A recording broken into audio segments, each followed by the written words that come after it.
त्रिपुरारी पौर्णिमाच्या दिवशी भगवान शिवांनी त्रिपुरासुराचा अंत केला होता. ज्याप्रमाणे भगवान शिवांनी देवावर कृपा केली आणि त्रिपुरासुराचा अंत केला, देवाप्रमाणेच आपल्या जीवनातील देखील अंधकार नकारात्मकता दूर व्हावी, आपल्या जीवनातील सर्व समस्यांचे निवारण व्हावं म्हणून त्रिपुरारी पौर्णिमेच्या दिवशी भगवान शंकराच्या मंदिरात किंवा आपल्या स्वतःच्या घरी दीपदान करावे. तसेच त्रिपुरा राक्षसाचे प्रतीक म्हणून 750 त्रिपुरातील मंत्रोक्त हवन या दिवशी करतात. भगवान शिवाचं पूजन केलं जातं आणि त्यांना अभिषेक केला जातो. त्रिपुरारी पौर्णिमा मुहूर्त त्रिपुरवाती कधी लावायच्या? यावर्षी कार्तिक शुक्ल पौर्णिमा तिथी प्रारंभ होणार आहे 26 नोव्हेंबर रोजी दुपारी 3:55 आणि तिची समाप्ती होईल 27 नोव्हेंबर रोजी 2:47 उदय तिथीनुसार 27 नोव्हेंबरला पौर्णिमा आहे, परंतु त्रिपुरारी पौर्णिमा पूजन असतं. शिवपूजन असेल किंवा त्रिपुरवात आपण जी लावतो ती प्रदोष समयी संध्याकाळी लावली जाते आणि म्हणूनच 26 नोव्हेंबर रोजी संध्याकाळी आपल्याला त्रिपुरवाती लावायची आहे. ज्यांना 26 नोव्हेंबर रविवारी त्रिपुरवातीचं हवन करायला जमणार नाही, त्यांनी 27 नोव्हेंबर रोजी संध्याकाळी त्रिपुरातील हवन करावं किंवा आपल्याला जर त्रिपुरवाती उशिरा उपलब्ध झाल्या तर आपण त्रिपुर पौर्णिमेनंतर देखील एखाद्या संध्याकाळी प्रदोष समय त्रिपुरवातीचं हवन अवश्य करावं. हवन करताना मंत्रसाधना महत्त्वाची असते, त्यामुळे जरी उशिरा आपल्याला उपलब्ध झाल्या तरी सुद्धा आपण मंत्रोक्त हवन उशिरा का होईना अवश्य करा.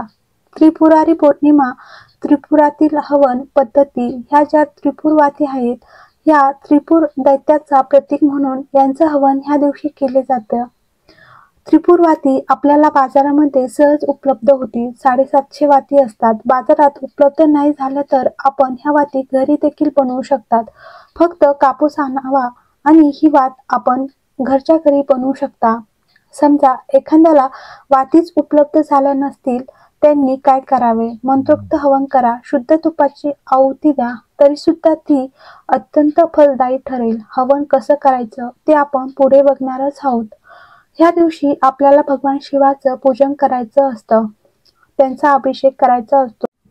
संध्याकाळच्या वेळेला प्रदोष समय त्रिपुरारी पौर्णिमेच्या दिवशी म्हणजे 26 नोव्हेंबर रोजी संध्याकाळी भगवान शिवाच्या शिवलिंगावरती आपल्याला अभिषेक करायचा आहे. ही पूजा संध्याकाळी सुरू करायच्या अगोदर आपल्या ज्या 750 वाती असतात, या वाती प्रथम शुद्ध तुपामध्ये भिजत ठेवायच्या, म्हणजे त्याचा हवन चांगला होतो व ती भिजत ठेवून मग आपल्या पूजेला सुरुवात करायची. म्हणजे आपली पूजा होईपर्यंत ह्या वाती चांगल्या भिजतील आणि त्याचा हवन चांगल्या रीतीने होईल. संध्याकाळी शुद्ध तुपाचा दिवा लावून घ्यायचा.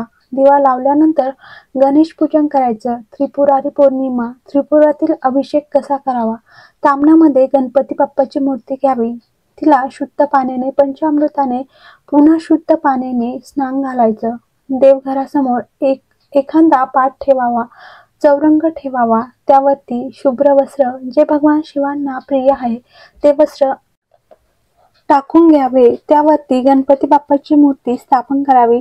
त्यानंतर आपल्या घरात शिवलिंग असेल तर ते ताम्हणात घ्यायचं.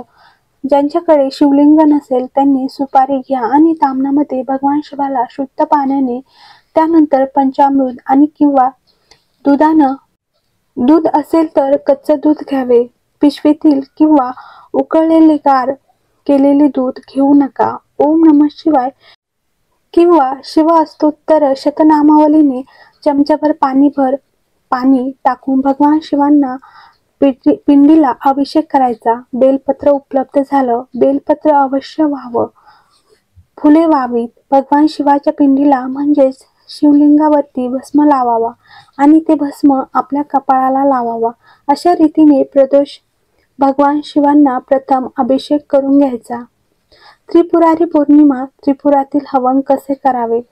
अभिषेक केल्यानंतर आपण आता हवन करणार आहोत. हवनासाठी आपल्याला साहित्य काय लागेल? आपल्याला लागेल हवनकुंड मातीचाही चालेल. त्यानंतर 750 त्रिपुरवाती घ्याव्यात. प्रथम ज्या ठिकाणी आपण हवन करणार असाल, शक्यतो पूर्व बाजूला आपल्या घरात पूर्व दिशेला हवनकुंड स्थापित करावं. त्यासाठी प्रथम जमिनीची पूजा करायची, हळद कुंकू अक्षदा फूल व्हायची. ओम श्री वास्तु पुरुषाय नमः हा मंत्र मनातल्या मनात म्हणायचा. हवन कुंड त्या ठिकाणी ठेवायचं. हवन कुंडाची देखील हळद अक्षदा फूल वाहून पूजा करायची. आता आपण पूजा सुरू करायच्या अगोदर ज्या त्रिपुरवाती तुपामध्ये भिजत घातल्या होत्या त्या वाती घ्याव्या आणि त्या हवन कुंडामध्ये ठेवून द्याव्यात. कापूर आणि आपल्या घरातील दिव्यातून अग्नी घेऊन त्रिपुरवाती प्रज्वलित कराव्यात. या त्रिपुरवाती का जाळतात? त्रिपुरवाती त्या त्रिपुर दैत्याचा प्रतीक म्हणून त्याचा त्रिपुरारी पौर्णिमेच्या दिवशी हवन केले जातात. कारण ह्या दिवशी भगवान शिवानं त्रिपुरा दैत्याचा वध केला होता. त्रिपुर दैत्याची कथा. त्रिपुर दैत्यानं ब्रह्मदेवाची आराधना केली, त्यांना संतुष्ट करून घेतलं आणि इतर देवांनी त्याच्या या आराधनेत विघ्न आणायचे पुष्कळ प्रयत्न केले, परंतु व्यर्थ गेले.